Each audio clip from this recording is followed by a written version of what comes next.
A mitad de esta semana se dio una noticia, la prisión contra Óscar González Daer y su hijo, Óscar González Chávez.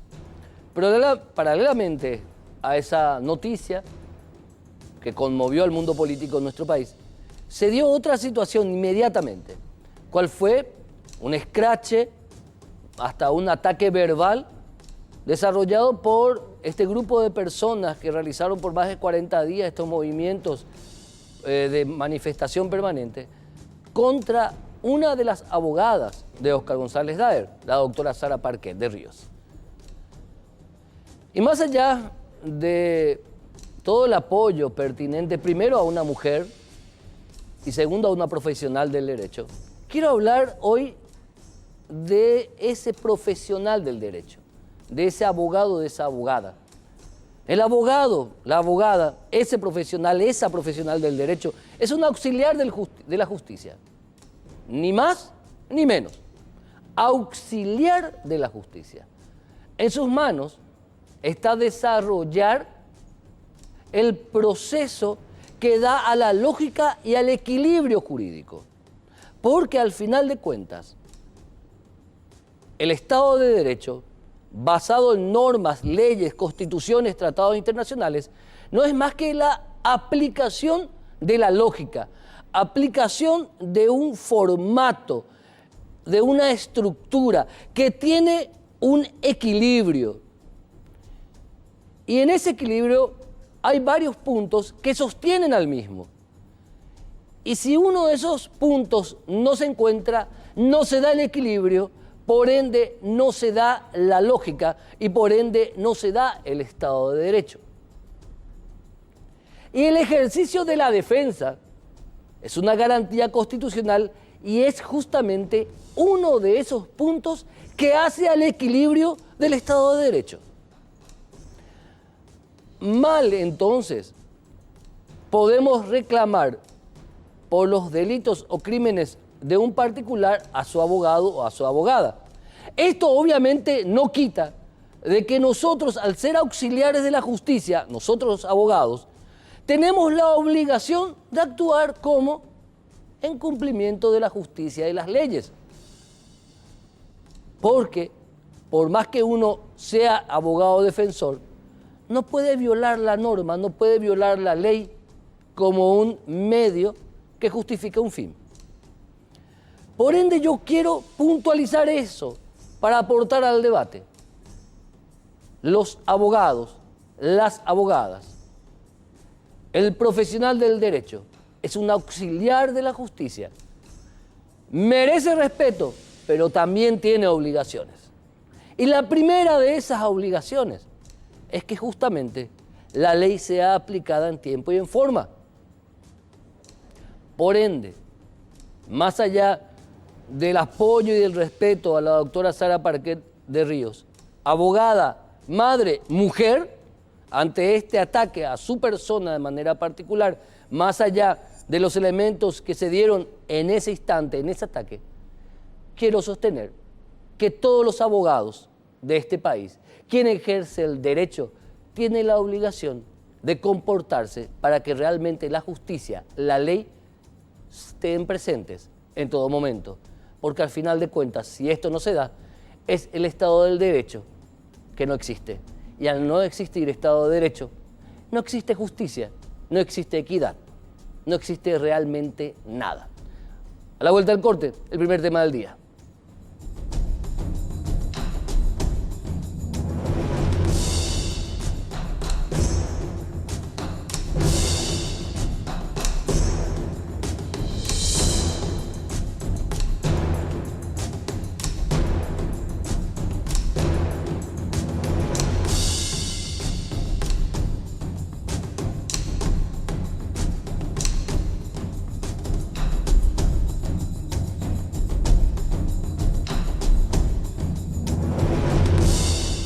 Hablábamos en el editorial, en el bloque pasado, con relación al ejercicio del derecho, con relación al ejercicio constitucional de la garantía que habla de la defensa.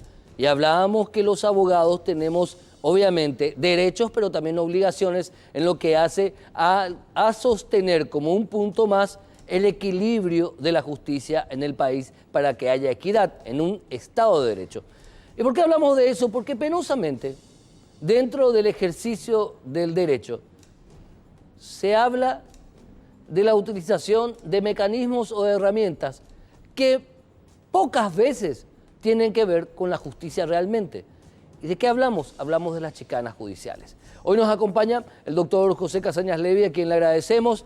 Y como abogado del foro, doctor, como catedrático, el tema de las chicanerías no se enseña en la facultad, pero es lo primero que uno aprende en la facultad justamente ya incluso. Gracias, Héctor, por la invitación. Un gusto estar acá contigo siempre. Una palabra que utilizaste y que creo que es importante encontrar el alcance de eso, auxiliar de justicia. ¿Qué significa esto? No es que el abogado tiene que ayudarle al Poder Judicial para que la persona sea condenada. Auxiliar de justicia, igual que los ujieres notificadores, los escribanos, los abogados son auxiliares porque forman parte de un sistema judicial que permite aplicar la ley. En ese sentido son auxiliares de justicia, son sujetos procesales protagonistas dentro de un sistema. Sí. Eso implica que ellos pueden ejercer el derecho a la defensa de esa persona con todos los recursos que existan en las leyes, pero como bien lo señalaste, asimismo, como en toda república, existen límites. Ningún derecho es irrestricto en los sistemas republicanos y en el nuestro tampoco. Los profesionales abogados estamos enmarcados dentro de varias disposiciones. Te voy a citar rápidamente las que en general marcan, digamos, que ese escenario. La ley 609 que organiza la Corte establece que la Corte ejerce el poder de superintendencia. Existe un consejo de superintendencia donde el presidente de la Corte es el presidente, que rige la parte disciplinaria.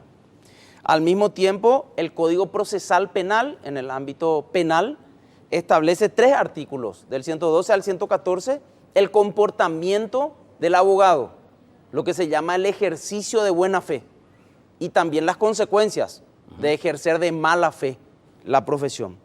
Las acordadas disciplinarias de la Corte, la más importante, la 709 del 2011, donde se establece cuáles son las causales de sanciones y el procedimiento. Contra los abogados. Así mismo. Sí. Y para todos los que participan del sistema judicial. Luego, también el Código de Organización Judicial, que también establece atribuciones de sanciones disciplinarias de parte de jueces. Y en el ámbito civil, el artículo 17 del Código Procesal Civil. Todos estos artículos, todas estas normas, establecen dentro de qué marco y en qué medida se puede ejercer la profesión de abogado. Por lo tanto, cuando el abogado insulta a un juez, sea verbalmente o por escrito, se comporta indebidamente, como el espectáculo lamentable que vimos la otra vez en una sala de juicio, en un receso, donde hubo un incidente físico incluso entre 2 profesionales, cuando abusa de los recursos que tiene en la ley para dilatar intencionalmente, que es lo que estabas mencionando, de lo que se conoce como chicanas, los jueces, y a mí me parece que acá viene el punto clave, tienen que usar esas facultades. ¿Por qué nosotros vemos procesos que llevan años sin llegar a juicio? A mi criterio, porque los jueces no hacen uso de esa facultad disciplinaria. Simplemente y directo. No. Yo creo que esa es la razón, porque si lo hiciesen, el sistema disciplinario contempla que cuando vos abusás de manera reiterada, va a llegar un momento que te van a suspender. Sí. Y no vas a poder más ejercer la profesión. Y eso va a representar un ejemplo para el resto que sigue actuando de esa manera de mala fe. Quiero decir ahí algo en honor a tener un panorama objetivo. Es cierto también que hay personas del Ministerio Público y del Poder Judicial que también son corresponsables y se comportan a veces de manera indebida, abusando de su autoridad, de que son fiscales o son jueces o son camaristas o son miembros de la Corte y abusan de esa autoridad. Eso también es un comportamiento indebido y por eso es que de repente es muy complejo entender por qué no se puede corregir. Y no se puede corregir porque todo el sistema tiene un problema en cuanto al comportamiento de los sujetos procesales. Entiendo. Ahora, ¿por qué no se da? Vayamos a los jueces penales de garantía, a los jueces civiles también, porque está el fiscal que acusa, investiga, ámbito penal, en el ámbito civil, en algunos casos, están las partes. Están las partes. El árbitro es el juez. Sí. Muchas veces estoy viendo hace mucho tiempo que la gran mayoría de los jueces administran papel directamente, sí.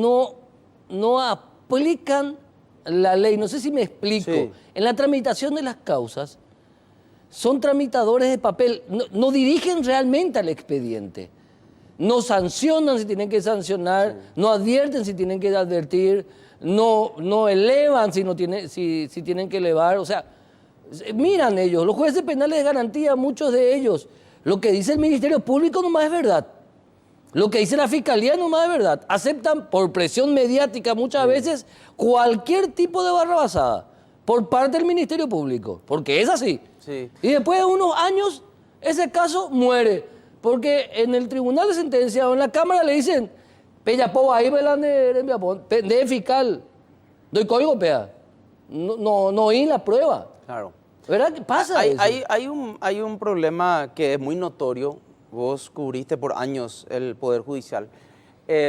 Nuestro sistema, así como bien lo señalaste, está pensado de tal manera que el juez, además de decir el derecho, de resolver quién tiene razón, es efectivamente alguien que tiene que poner orden. Sí. ¿Verdad? Pero ¿qué sucede? En la gran mayoría de las audiencias no están presentes. Estoy hablando de los jueces penales, sí, que están a cargo de la investigación, de control de la investigación y de la etapa intermedia. Entonces la audiencia se hace, a veces, en muchísimos casos, con el dactilógrafo. En la fiscalía, la misma cosa. Está el asistente, está el dactilógrafo. Nunca está o el fiscal o el juez en el juzgado. Entonces, por supuesto que ellos no pueden poner orden en la tramitación y no pueden agilizar. Es totalmente diferente porque hay jueces que sí lo hacen cuando esos jueces están presentes o cuando el fiscal está presente en la audiencia, porque eso impone autoridad, impone orden y le da la posibilidad de ver cómo se comportan las partes, qué es lo que están señalando, qué es lo indebido y poner orden. Ahí yo le cargo responsabilidad a la Corte. La Corte tiene que hacer esa verificación y tiene que hacer cumplir las disposiciones de la ley que dicen, señor juez, usted tiene que estar en la imposición de medidas, como ayer vimos en el caso de González Daer, que Otazú estuvo presente. Bueno, seguramente él lo hace siempre. Muchos jueces no lo hacen. No lo hacen. Por costumbre o mala costumbre, sí, por agenda recargada. Y es una falta. Y es una falta. Es una falta porque la ley dice que tiene que estar presente. Y en muchos casos también el juez penal de garantía, en este caso, con mil disculpas a los queridos jueces penales de garantía, que muchos de ellos hacen un excelente trabajo, tramita nomás. O sea, cuando la fiscalía puede decir lo que quiera y el abogado defensor... Es un trámite que no tiene sentido. No tiene sentido. Porque esas audiencias son orales. Sí. La audiencia de imposición de medidas, la audiencia preliminar, son audiencias orales. ¿Por qué? Y porque se espera que el juez escuche de las partes y tome una decisión en ese momento, sí, sobre la base de los argumentos. Pero ¿qué es lo que conocemos normalmente? Que alguien se va con su papel o con su pendrive y le dice al dactilógrafo, pone acá por favor y copia y pega en su acta, y a partir de ahí después le lleva al juez que está en su despacho y el juez firma ahí el acta. Él nunca estuvo. Impresionante. Impresionante. Y ahí se cometen errores, injusticias. Yo he visto actas donde hay párrafos que no tienen nada que ver con la audiencia que se llevó adelante. ¿Por qué? Y porque tienen un documento donde corta y pega ahí y por supuesto que ahí van a haber errores. Qué grave eso es. Claro, gravísimo. Y se firma, y firma el secretario, y firman todo. Pero, bueno, estábamos hablando mucho de los jueces, pero después están los abogados, especialistas en recusación en cadena, sí, especialistas que se le inhiban hasta ministro de la Corte, sí, abogados especialistas en todas las artimañas posibles. Hay de esos también. Sí, claro, por supuesto. Por eso yo te decía, a mí me parece que uno de los temas del por qué cuesta corregir la conducta o la inconducta de muchos profesionales es porque precisamente los magistrados no están en el lugar que tienen que estar y no usan el derecho que tienen de usar y las atribuciones que tienen de sancionar, ¿verdad? Hay casos, por ejemplo, hay uno emblemático, después enseguida te voy a decir el nombre, 54 fiscales recusados. No puede ser eso. Yo estaba pensando hoy y estuve escuchando lo que pasó Decime ahora con el nombre, me van a decir el nombre sí, un segundo. con el último caso de la recusación de René Fernández y de la otra fiscal, no recuerdo cómo se llama. Lilian Alcaraz, del caso González Daer, automáticamente recusados. Y existe un trámite de recusación que facilita eso, ¿verdad? En verdad, los fiscales solamente pueden ser recusados por causas muy cerradas. Sí. Parentesco, enemistad manifiesta, odio y amistad íntima. Y punto. ¿Por qué tiene que tardar el trámite? Si la presentación no responde a ninguna de esas circunstancias, tiene que ser rechazado. Y se terminó la discusión y ellos vuelven. No pueden estar apartados, pero eso hay que cambiar. Aclaro eso, ¿verdad? Porque hoy es posible que estén apartados, pero eso hay que modificar, ¿verdad? Porque si no, no termina nunca la recusación. Perfecto, doctor José Casañas Levy, muchísimas gracias por su aporte interesante para el debate. Alguna normativa hay que modificar, sí. Hay que hacer más efectivo el trabajo, sí. Hay que castigar por igualdad a los actores de la justicia que realmente no quieren eso, que la justicia sea aplicada. Y desburocratizar los trámites. Desburocratizar los trámites. Doctor José Casañas Levy, muchísimas gracias. Un placer, cuando quieras. A la vuelta del corte vamos a hablar en base a una denuncia contra el jurado de enjuiciamiento de magistrados. A ver, decime, Eli, otra vez, voy a pasar el dato. Sí. Te voy a decir, Nora Montiel González, y después, María Elena Barrios, abogada del foro. En la causa Aarón Jorge Gougham. Más de 50 fiscales recusados. Es verídico.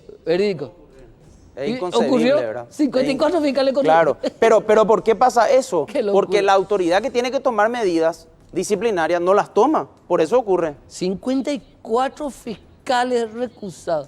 Impresionante. Ahora sí, doctor José Casañas, le vi un placer como siempre, querido profesor. Gusto.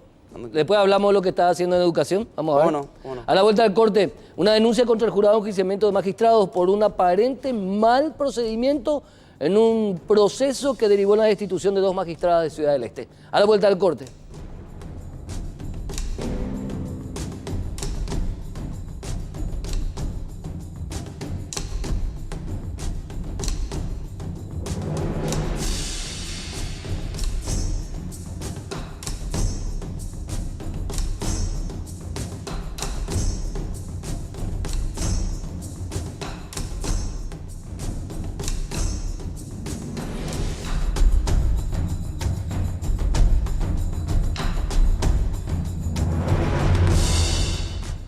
El pasado 11 de septiembre, el jurado de enjuiciamiento de magistrados removió de sus cargos a las magistradas con asiento en Ciudad del Este, Norma Girala y Mirta Aguayo.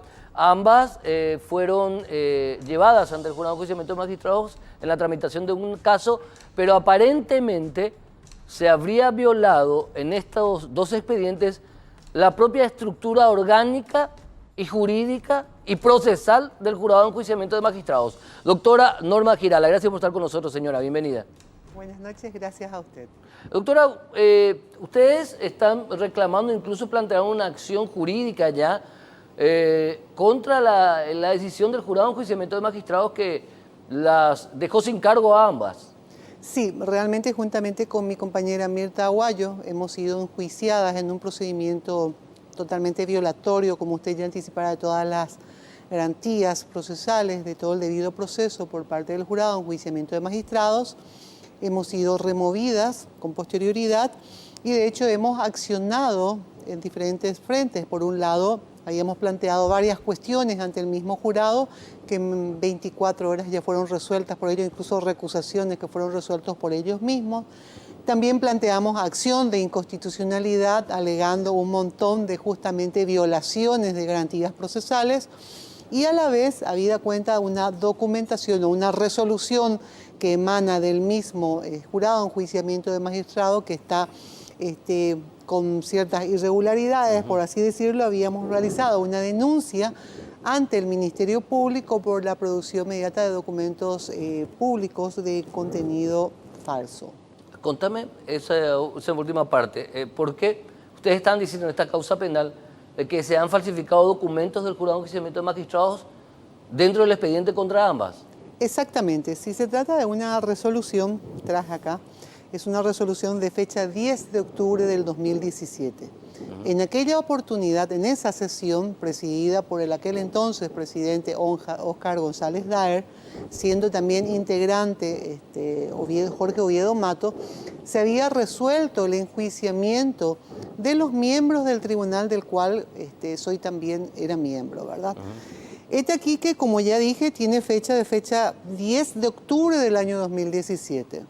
Sin embargo, notablemente no lleva la firma del presidente, tampoco lleva la firma de Jorge Oviedo Mato, lleva firma solamente de 5 de sus miembros y lleva la firma de un actuario que fue designado recién en enero del año 2018. O sea, el ante mí, el oficial, que harto sabido que un actuario, justamente ante él, dice, están refrendando ante él una actuación.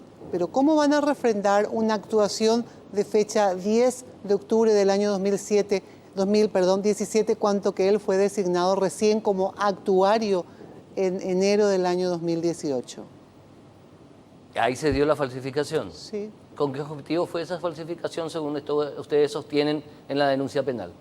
Bueno, ellos tendrían que justificar cuál fue el objetivo para tramar ese Pero tipo ese documento, ¿para qué fue utilizado? ¿Para desarrollar en contra de ustedes todo el juicio? ¿Para iniciar el juicio? Sí, exactamente, para iniciar. Entonces, tal es así que nosotros alegamos que el enjuiciamiento nuestro ya tiene un origen ilegal a partir de una documentación que fue antedatada. Y que no es una cuestión procedimental o documental simplemente, sino una cuestión que hace a la legalidad de la causa en contra de ustedes. Exacto, es la cabeza del proceso, es el auto, o sea, el auto interlocutorio por el cual el jurado de enjuiciamiento dispone que nosotros incurrimos en mal desempeño de funciones dentro de un procedimiento oficioso, porque es harto sabido de que nosotros no fuimos jamás denunciadas. Sobreviene el enjuiciamiento como consecuencia de una publicación de un medio, ¿verdad? Cuando eso funcionaba, de hecho, así las cosas, ¿verdad? Publicaciones, enjuiciamientos de oficio, en fin, y venían las demás cuestiones que siempre vincularon al manejo del jurado, ¿verdad? Entonces, esa resolución nos corre a nosotros traslado en marzo de este año recién. Advertimos al jurado de esa irregularidad, pensando que su presidente, dentro de la transparencia de la cual hace gala, iniciaría una investigación o una aclaración del por qué ese actuar, ¿verdad? Pero nunca tuvimos respuesta. Al contrario, la respuesta que tuvimos fue nuestra remoción. Entre paréntesis, ¿por qué ambas fueron procesadas, doctora? ¿Por qué fueron procesadas en su momento por Óscar González Daer y Jorge Oviedo Mato? Bueno, fuimos enjuiciadas en ese momento porque nosotros, tras el desarrollo de un juicio oral y público, que fue diligenciado en el año 2015 en Ciudad del Este, absolvimos de culpa y pena a 2 sujetos en atención a que el Ministerio Público no había logrado destruir el estado de inocencia de los mismos. Entonces, es harto sabido que el Tribunal de Sentencia espera las pruebas, se diligencian durante el juicio y si no se puede probar un hecho, nosotros, en aplicación justamente de principios que rigen el proceso penal y también de raigambre constitucional, debemos absolver. Entonces, no probó el Ministerio Público, consecuentemente el tribunal absuelve. Al jurado no le gustó esa absolución. Perfecto. Ahora también, dentro de la presentación en contra del jurado, ustedes hablan de una serie de reglas procesales que con ustedes se aplicaron al revés.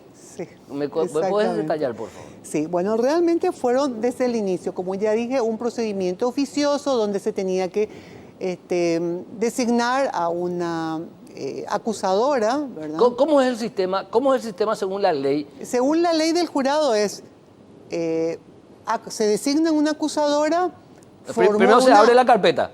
¿De oficio o por denuncia? De oficio, en este caso, de oficio. De oficio. De oficio. Se abre la carpeta, se designa una fiscal acusadora, formula la acusación, se corre traslado, en este caso a los enjuiciados, contestamos, se abre la causa prueba si hubiera hechos que probar, se diligencian las pruebas, se formulan los alegatos en forma oral y luego se dicta sentencia. Así tiene que ser. Debería ser así. Según la ley. Según la ley, de ellos, que De ellos deberían aplicar.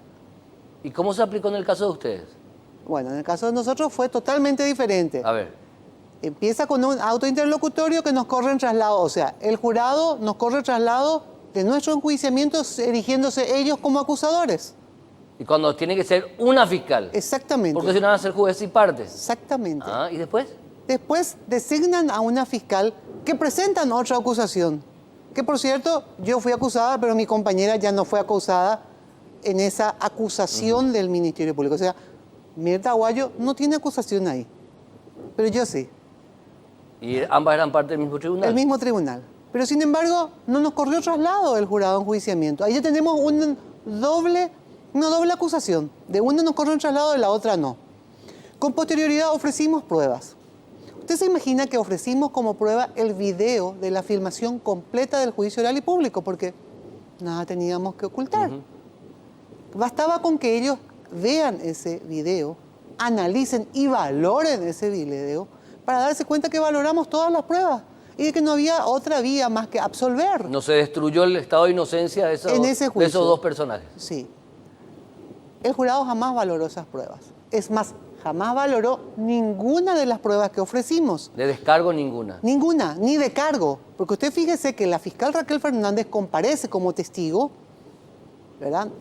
Quise yo hacerle preguntas a ella, porque yo era la enjuiciada y me fue vedada esa facultad de interrogar a un testigo en, creo que 5, 6 o 7 interrupciones. Había un video incluso que creo que acercamos a la producción, por el presidente del jurado. O sea, me vedó el ejercer un derecho De la de defensa. defensa en juicio. O sea, en el juicio ustedes no tienen su... ¿Cómo es cuando un magistrado es llevado a juicio ante el jurado? ¿Cómo se defienden? Y tendría que ver ese video para ver que no pudimos defendernos. Es más, ¿usted se imagina que luego de eso cambia de vuelta a los miembros del jurado y entran 4 nuevos componentes? Bueno, nosotros teníamos la esperanza de que íbamos a formular nuestros alegatos en forma oral, como dice la ley del jurado, y tampoco nos dio la posibilidad de hacerlo así. Tal es así que inició un enjuiciamiento con un jurado, continuó con otros 2 miembros, ¿verdad? Y terminamos con 4 miembros de un jurado que jamás nos escucharon. No fuimos oídas por el jurado.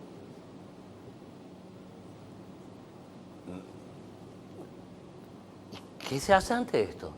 Lo que estamos haciendo, en primer lugar, ya que no fuimos oídos por el jurado, vamos a venir a presentarnos ante todas las instituciones a formular nuestras denuncias, a formular nuestras acciones correspondientes y por sobre todas las cosas a hacer saber a la comunidad jurídica de este tipo de violaciones que se han perpetrado por parte de un jurado que hoy se erige como, digamos que, la institución encargada de combatir la corrupción y más todavía el narcotráfico en Ciudad del Este, insinuando que nosotros tenemos vinculación con los mismos, haciendo declaraciones a medios donde dicen que nuestra campaña, o sea, el hecho que estar yo acá denunciando estos hechos graves, están siendo solventados por el narcotráfico.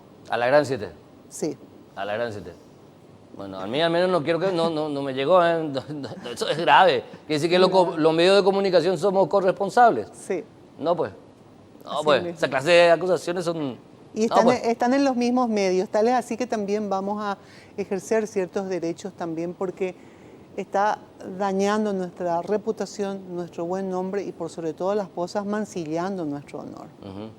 Ahora, ustedes pidieron que en algún momento se audite esa causa por parte de la Corte donde ustedes sobreseyeron a 2 personas procesadas por narcotráfico y no tuvieron otra que sobreseer. Ustedes pidieron que se audite y que alguien diga, bueno, estas juezas sí hicieron bien su trabajo o no hicieron bien su trabajo. Fue auditada, fue ofrecida como prueba por ¿Y qué sobre decía todas la las cosas. auditoría? La auditoría decía que no ameritaba ni un sumario, ni menos aún un enjuiciamiento de magistrados, porque todo el proceso que nosotros habíamos realizado estaba conforme a derecho. ¿Y de quién fue la auditoría? De la Corte Suprema de Justicia. O sea, espera un poco.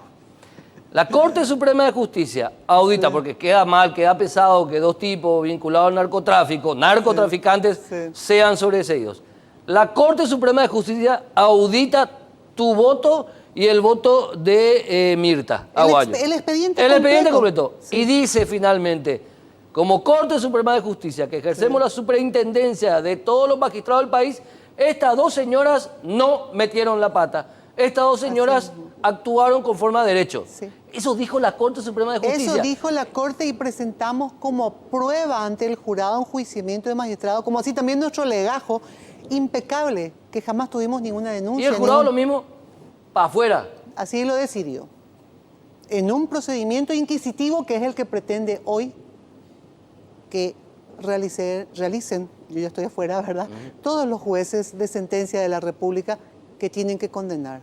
Ahí no tiene que preservar ningún tipo de principio como ser la duda en favor del reo o la presunción de inocencia. Hay que condenar, sobre todo si tiene una carátula de 1340. No importa quién sea, hay que condenar. 1340 se condena, pero sí o sí. Debe ser condenado. Ahora, doctora, ¿no se leyó entonces ni el examen de la auditoría de la Corte Suprema de Justicia que a ustedes dos les culpa de cualquier tipo de responsabilidad por la liberación de estos dos narcotraficantes? Doctor, no solamente eso. No se leyó esa auditoría, ni siquiera fue escuchada la fiscal acusadora que no solicitó nuestra remoción al mismo jurado. Espera. El jurado le nombra a una fiscal en un momento procesal que es incorrecto de acuerdo a la ley. Sí. Eso hace el jurado. Y la fiscal nombrada por el jurado Sí. dice que no tiene remoción, elementos para acusarla a ustedes dos. No corresponde la remoción, dijo. Sí. ¿Cómo se llama esa fiscal? No recuerdo. Pero es funcionaria de la fiscal. Es funcionaria del propio jurado. O sea, el propio jurado nos acusa, pero designa a otro acusador. Ese acusador le dice al jurado, no corresponde la remoción de estas magistradas. Por A, B, C, D y E. Exactamente. Y lo mismo le destituye. Y lo mismo. Entonces, ¿en base a qué le destituyeron a ustedes? Y dice que incurrimos en mal desempeño de funciones. Pero ¿cómo se probó ese mal desempeño Es que de ellos funciones? no Espera un poco. alegaron. ¿Cómo se probó ese mal desempeño de funciones cuando la Corte Suprema de Justicia audita, dice, estas dos señoras obraron conforme a derecho? La Corte Suprema de Justicia. Sí. La Corte, yo entiendo también que cuando son personas vinculadas y hechos vinculados al narcotráfico, hay una reacción ciudadana porque todos odiamos a los narcotraficantes, porque son asesinos y trafican con la muerte. Entiendo eso, perfectamente. Pero la Corte Suprema de Justicia dice, estas dos señoras no se equivocaron. Y también la fiscal acusadora, designada por el jurado de enjuiciamiento de magistrados, también Dice, no corresponde la remoción de estas personas. ahora vamos. Obvió todo. El jurado obvió pruebas, obvió parecer de la fiscalía, obvió nuestros antecedentes. Ellos se erigieron en miembros del Tribunal de Alzada, revisaron una sentencia del Tribunal de Mérito, porque los únicos que pueden valorar pruebas somos nosotros. Ellos decidieron de que esas personas tenían que ser condenadas, ni que fuesen organismo de alzada o Corte Suprema de Justicia. La Cámara, en esta causa donde estas dos personas vinculadas al narcotráfico fueron sobreseídas porque no se destruyó su estado de inocencia, algo que la Corte Suprema de Justicia en eso también les dio la razón a ustedes. En segunda instancia, ¿qué pasó con esta causa? ¿Y a usted le parece que en este momento, después de ser nosotras removidas, van a querer confirmar? Hasta el momento está en trámite impugnaticio. O sea, existiendo un trámite impugnaticio, el jurado ya resolvió de que ellos deben ser culpables. ¿Cuál es la Cámara del país que va a querer confirmar en estas condiciones una resolución? Si saben bien que también de confirmar pueden seguir la misma suerte nuestra. Pero si la Corte Suprema de Justicia ya dijo, Sí. la superintendencia, la Corte dijo, Sí, dijo. estas dos señoras no se equivocaron, y lo hizo en base a una auditoría del expediente. Por la misma publicación, o sea, Paralelamente inicia el enjuiciamiento de magistrados en el jurado y el sumario o la auditoría de gestión en la Corte, por la misma publicación del mismo medio. En este proceso plagado de irregularidades y violatorio del debido proceso, nos removieron. Y en este dice que no amerita tan siquiera sumario porque nuestro proceder está conforme a derecho. Bueno. Pero ¿cómo se probó entonces el mal desempeño de funciones de ustedes? Es la pregunta que yo me hago porque no me dice el jurado en qué consistió mi mal desempeño en la sentencia. O sea, quiero razonar así. El jurado de enjuiciamiento de magistrados nos removió porque dice que obviamos pruebas para beneficiar a 2 personas. Sí. El jurado de enjuiciamientos de magistrados, paradójicamente, obvió todas las pruebas de cargo y descargo para removernos a nosotros de nuestras funciones. Esa sentencia dictada por el jurado, no sé por quién debe ser revisada, hoy por la Corte Suprema de Justicia, pero no pasa el análisis de un estudiante de primer curso de Derecho, donde en Introducción al Derecho ya se estudia el debido proceso. Si en una causa el fiscal dice, no tengo elementos de prueba contra estas personas, la obligación del tribunal de sentencia, en este caso, Absolver. es absolver. Sí, porque tenemos un principio acusatorio. Porque tenemos el principio acusatorio. Sí. Si la fiscalía no acusa que tiene la voz cantante, el tribunal de sentencia no puede hacer nada. Sí. Y como estamos en un sistema acusatorio, no inquisitivo, el jurado de enjuiciamiento de magistrados debe actuar así. Todos los tribunales deben actuar así. Tal y cual. La Corte debe actuar así. Tal y cual. Qué complicado. Está muy complicado por sobre todas las cosas, por los demás magistrados que hoy por hoy están con, digamos, esa espada encima del jurado de enjuiciamiento de magistrados y que en cierta forma incluso está promoviendo el retiro y la jubilación de un montón de magistrados porque dice, ya no tenemos seguridad, ya no podemos seguir, no podemos continuar. Pero paralelamente a eso, sí nos estamos uniendo, sí nos estamos analizando esta y un montón de otras situaciones y otras causas.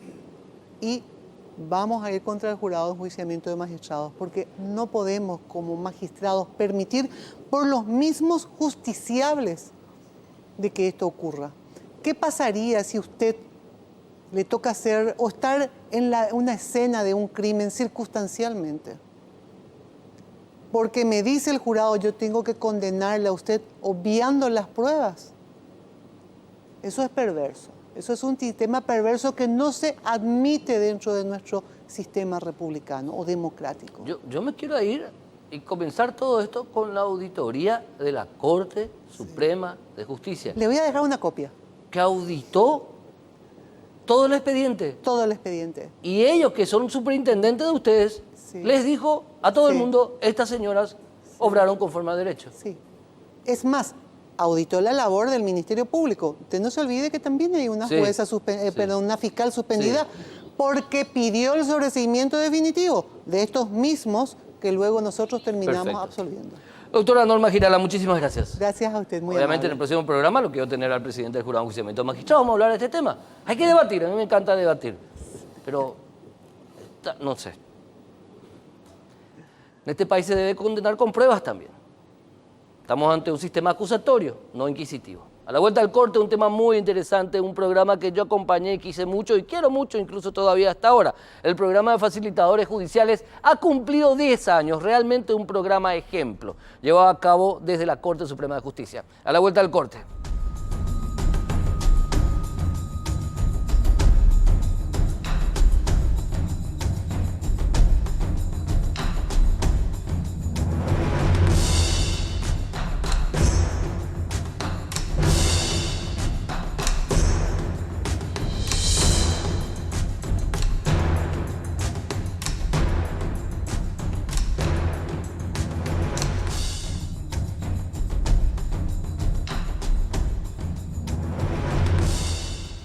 Bueno, 10 años está cumpliendo el programa de facilitadores judiciales, un programa interesantísimo de auxiliares de justicia a través de la ciudadanía de a pie, común y corriente, que se hace parte del proceso de llevar la equidad y la justicia a todos los rincones del país. Hoy nos acompañan, por un lado, el doctor Rigoberto Zarza, director nacional del programa desde prácticamente su creación, y el experto internacional Nils Katzberg, que por mucho tiempo fue director regional de la UNICEF para América Latina y un experto también internacional en todo lo que sea este tipo de herramientas.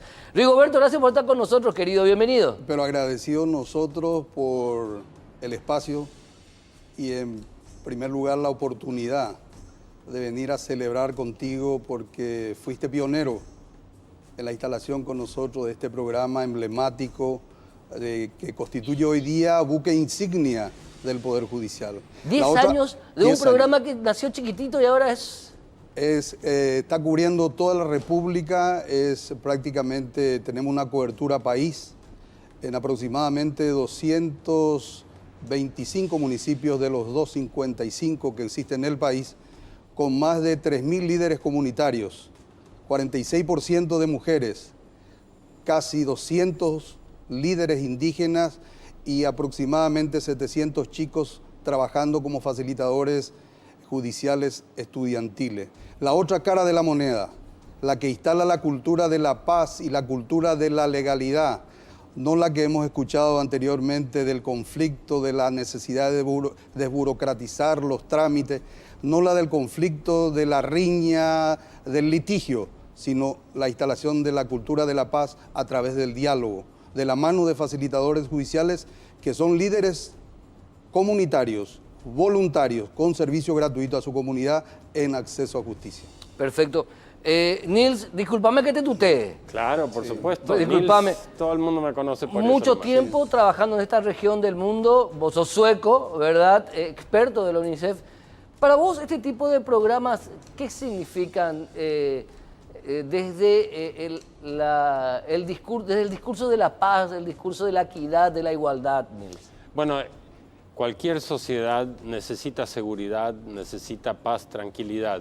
Después alimentos y bueno, ahí va subiendo por la escala. Pero la verdad es que el programa de facilitadores judiciales acerca la justicia a segmentos de la población que pocas veces saben del sistema judicial, pocas veces pueden acceder al sistema judicial y la verdad es que los facilitadores judiciales pueden empezar a darle carne a lo que es el Poder Judicial, acompañándolos y ayudándolos. Así que es muy importante democratizar, por así decir, la justicia que llegue al último rincón del país. Como director regional de la UNICEF, ahora estás como experto, como consultor internacional estás ahora. Correcto, vengo de la provincia de Neuquén, en el sur argentino, trabajando con el Poder Legislativo y el Poder Judicial, justamente en cómo vamos a seleccionar una serie de indicadores de 0 a 25 años de edad para medir el progreso o los problemas que tengamos con niñez y juventud. Así que me encanta estar en Paraguay, viví como niño en Paraguay, así que me encanta siempre venir aquí. Te encanta venir aquí. Ahora, Rigoberto, 10 años es un programa que tiene una extensión que va más allá de los hombres o mujeres que están al frente del mismo, porque es una especie, tiene su dinámica propia, tiene su estructura propia, tiene su desarrollo, su vida propia este programa. Su vida propia por el elemento fundamental de la sostenibilidad que tiene el programa basado en el voluntariado. Nosotros tenemos 3.000 líderes voluntarios que trabajan en su comunidad y que han construido una alianza estratégica con el Poder Judicial. La mayor alianza estratégica que un poder del Estado, el Poder Judicial, tiene con la sociedad civil es el grupo de facilitadores judiciales. No existe otro modelo en el país y eso hay que valorarlo, porque se instaló en el 2008 de la mano de la Corte Suprema de Justicia en cooperación técnica con la Organización de Estados Americanos. Y ahora estamos cumpliendo 10 años, estamos en proceso de evaluación, de auditoría. Me acuerdo cuando lanzamos en Causas Justas. Lanzamos en Causas Justas y teníamos solamente 18 voluntarios que se presentaron para cubrir. Para el primero de los llamados. El primer juramento. El primer Hoy juramento. son 3.000, Héctor. Por eso tengo que agradecerte sinceramente porque el programa tuyo, los medios de comunicación, tu participación ha posibilitado la comunicación, la relación y la información con la ciudadanía en materia de acceso, justicia, con este modelo, cultura de la paz, cultura de la legalidad, no la cultura del conflicto que está azotando a América Latina. Niels, ¿cómo este tipo de programas ayudan? Porque hay varios de estos tipos de programas de, digamos, romper la barrera entre el Estado, allá en la altura, y el ciudadano, allá abajo. Hay programas que tratan de buscar, de unir, de tender puentes. Bueno, primero y principal, ya hay 7 otros países que están copiando este modelo. En el caso de Argentina lo están copiando para Formosa y Corrientes, creo que es. Pues acá comienza, facilitadores Pero es judiciales aquí, comienza acá. Es aquí, pero ya Guatemala, El Salvador, Honduras, Panamá, Costa Rica son otros países que también lo están copiando. Le puedo dar un ejemplo concreto. Sí. En Fergana Valley, que es un valle en la ex Unión Soviética, allí el agua ni llega al lago Aral, porque todos quieren sacar agua para sus cultivos. Sí. Y como no hay ningún sistema judicial a nivel local que funcione, e ir a un juez implica años en donde entre tanto alguien puede usar el terreno de otro, entonces resuelven los temas con una pistola, matándose el uno al otro. Si hubiera un facilitador judicial al nivel local, puede ayudar a resolver ese tipo de casos. Tenemos otro caso, se habla a veces de lo que es judicialización de la pobreza. Suena como algo muy difícil, pero en realidad lo que quiere decir es cuando la justicia se convierte en un instrumento para perseguir al pobre y no a ser imparcial para todos. Conozco un caso de Panamá que se volvió muy conocido porque un patrón le habían robado $100. El trabajador que había robado $100 estaba desesperado porque no tenía comida para su familia. El patrón logra meterlo en la cárcel, le dieron 5 años con 3 condicional. El real problema era que el patrón le debía $2.500 en salarios que no le habían pagado. La justicia allí estaba ayudando al patrón en lugar de establecer una real justicia, pero este empleado no tenía modo, no sabía cómo defenderse y no tenía abogado, no tenía quien le ayudara. Todo eso se está tratando de ayudar teniendo facilitadores judiciales que ya al nivel local apenas empieza el problema, ya puede este empleado ir y hablar con el facilitador judicial. Mi patrón no me está pagando el salario y se puede mediar y resolver sin tener que ir a abogados y al sistema judicial. Y también evitando la comisión de delitos y de crímenes. Impresionante, facilitadores judiciales, cómo se basan en el voluntariado, pero también digo esto, en la visión de justicia del ciudadano que sufre justamente la ausencia de la misma constantemente, o por condiciones de pobreza, por condiciones de inequidad, por falta de acceso a servicios básicos por parte del Estado. Ese ciudadano se convierte en un actor a favor de la justicia a la cual nunca pudo conocer. Es impresionante el paradigma que significa eso. Hay un tema adicional a agregar a lo que usted está diciendo. Sí. Hay un segmento de la población, ya sea personas que sean sordas, mudas, o personas que, por ejemplo, viven con condiciones mentales y síndromes. Y en el pasado, con frecuencia, el sistema judicial no actuaba en favor de ellos, los consideraba como minusválidos, ¿no? Y la Comisión de Derechos Humanos en febrero-marzo de este año sacó un informe, como en todo el mundo, no estamos hablando ni de Paraguay, ni estamos hablando de todo el mundo, los sistemas judiciales tienen que aprender cómo vincularse, relacionarse y entender a personas que viven con condiciones de, por ejemplo, como el síndrome de Down, con autismo. En muchos casos el sistema judicial hasta les quita a sus hijos porque consideran que no tienen la capacidad de cuidar de ellos, en lugar de asegurarse que reciban el apoyo necesario para seguir siendo buenos padres. ¿Y saben por qué? Les digo por qué.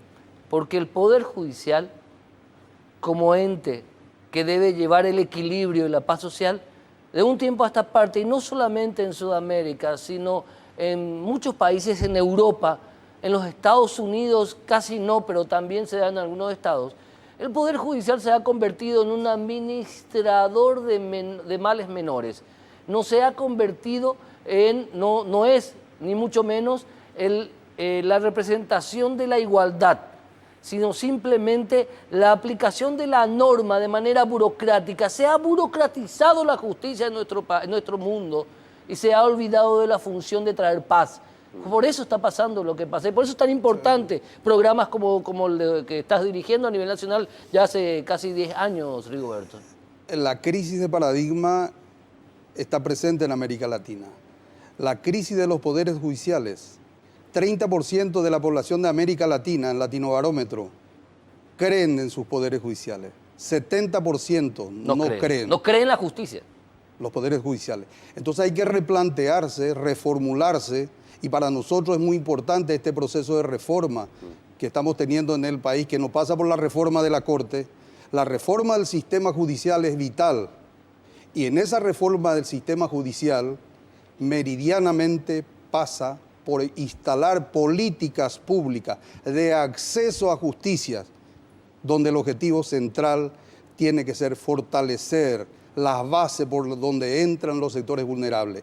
Más que nunca necesitamos rehumanizar la justicia, y más que nunca necesitamos estructurar, instalar un modelo de justicia para los pobres. Un tema fundamental es que muchos de los problemas de litigación a nivel local tienen que ver con la violencia, por ejemplo, de un hombre contra su mujer, sí, la violencia en contra de los niños, el abuso sexual por alguno cercano a la familia. Ya cuando empieza la menor sospecha, el que puedan actuar inmediatamente por parte de un facilitador judicial es sumamente fundamental para tratar de prevenir males mayores. Eso por un lado. Por otro lado, es sumamente importante que los facilitadores judiciales reciban toda la capacitación que tienen que recibir, y eso requiere mucho trabajo e inversión para asegurarse que regularmente estos 3.000 facilitadores no estén guiados solamente por patrones culturales, sino que aprendan cómo no discriminar, cómo poder, digamos, apoyar realmente a la ciudadanía a nivel local. Perfecto, Nils Casper, muchísimas gracias por tu visita. Realmente seguimos acompañando tu trabajo a nivel internacional en esto que se llama la humanización de la justicia, humanizar el servicio de justicia, es acercar al Estado, tender otra vez puentes entre el Estado y quienes somos el Estado, los ciudadanos. La ciudadanía es el Estado, pero al parecer el Estado o la parte dirigencial del Estado se ha visto, digamos, secuestrada por clanes, grupos de poder económicos o políticos, y nosotros, los ciudadanos a pie, hemos sido olvidados. Y gracias por tratar de recuperar ese lugar para los ciudadanos. ¿Qué más? Por último. 3 impactos, Héctor, del programa. La reducción de la morosidad. Miles de casos que entendieron los facilitadores judiciales no se convirtieron en expedientes. Se reduce la morosidad. Sí. Se reduce el costo de acceso a justicia cuando se abarata el reclamo, la demanda de la ciudadanía, y se acorta la distancia entre un poder judicial y la ciudadanía. Ese fue el aporte de los facilitadores judiciales a nivel país. Por eso es un buque insignia, es un programa emblemático que ojalá podamos tener otros 10 años más dentro del sistema judicial. Perfecto. Doctor Rigoberto Zarza, director nacional del programa Facilitadores Judiciales, también el distinguido analista y experto internacional Nils Casper. Muchísimas gracias a ambos. Muchas gracias y felicidades también. Y gracias a ustedes por haber acompañado una edición más de Causa Justa. Nos volvemos a encontrar el próximo domingo. Como siempre, ha sido un verdadero placer.